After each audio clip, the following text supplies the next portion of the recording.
1995 का साल था।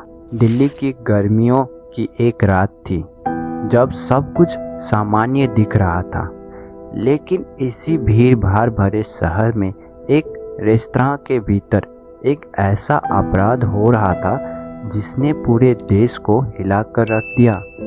यह था तंदूर मर्डर केस, एक ऐसी कहानी जिसने न केवल हत्या की मानसिकता को उजागर किया बल्कि राजनीति और पाखंड का भी पर्दाफाश किया। यह कहानी है सुशील शर्मा और नैना साहनी की। सुशील दिल्ली यूथ कांग्रेस का एक उभरता हुआ नेता था और नैना उसकी पत्नी, एक महत्वाकांक्षी और स्वतंत्र महिला। शादी के कुछ समय बाद ही उनके रिश्ते में खटास आने लगी। सुशील को नैना पर शक था कि उसके किसी और के साथ संबंध है। यही शक और ईर्ष्या इस केस की मुख्य वजह बन गई।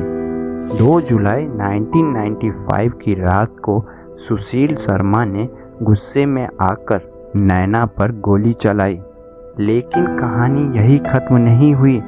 सुशील ने इस अपराध को छुपाने के लिए एक ऐसी भयानक योजना बनाई जिसे सुनकर लोगों की रूह कांप गई। उसने नैना के शरीर को रेस्तरां के अंदर तंदूर में डालकर जलाने की कोशिश की। रेस्तरां के कर्मचारियों ने जब धुआं और गंध देखी तो पुलिस को खबर दी। पुलिस जब घटना स्थल पर पहुंची तो उन्होंने तंदूर में जलते हुए अवशेष पाए जो इंसानी शरीर के थे। इस खोज ने पुलिस को चौंका दिया। तत्काल ही यह मामला एक हाई प्रोफाइल मर्डर केस में बदल गया। तंदूर मर्डर केस ने रातों रात पूरे देश में खलबली मचा दी। मीडिया में हर जगह इसी घटना की चर्चा होने लगी। हर किसी के मन में एक ही सवाल था कि कैसे कोई इतने बेरहमी से किसी की हत्या कर सकता है और फिर सबूत छुपाने के लिए उसे तंदूर में जला सकता है। पुलिस ने सुशील शर्मा को पकड़ने के लिए दिल्ली और आसपास के इलाकों में तलाशी अभियान चालू कर दिया।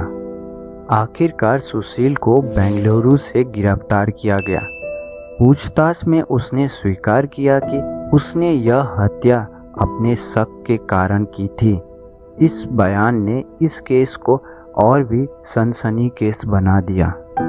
इस केस की सुनवाई के दौरान अदालत में यह सवाल उठाया गया कि कैसे सत्ता और पैसे वाले लोग न्यायिक प्रणाली का दुरुपयोग करते हैं। यह केस वर्षों तक चला, जिसमें कई बार सुशील शर्मा ने अपनी सजा को चुनौती दी। अंततः 2013 में सुप्रीम कोर्ट ने सुशील शर्मा को मृत्यु की सजा उम्र कैद में बदल दी।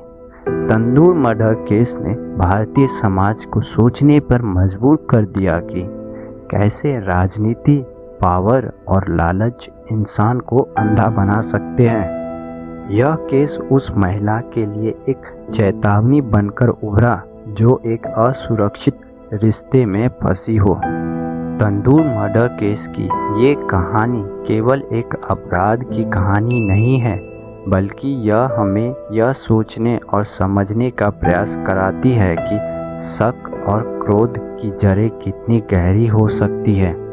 यह केस हमेशा हमें यह याद दिलाता रहेगा कि इंसानी रिश्ते कभी कभी इतनी भयानक शक्ल ले सकते हैं जिसका अंजाम बेहद खतरनाक होता है। हमारे साथ जुड़े रहे ऐसी और सच्ची कहानियों के लिए। और अभी तक आपने हमारे चैनल को सब्सक्राइब नहीं किए तो प्लीज़ सब्सक्राइब कर दीजिए और इस वीडियो को जितना हो सके उतना शेयर कीजिए। धन्यवाद।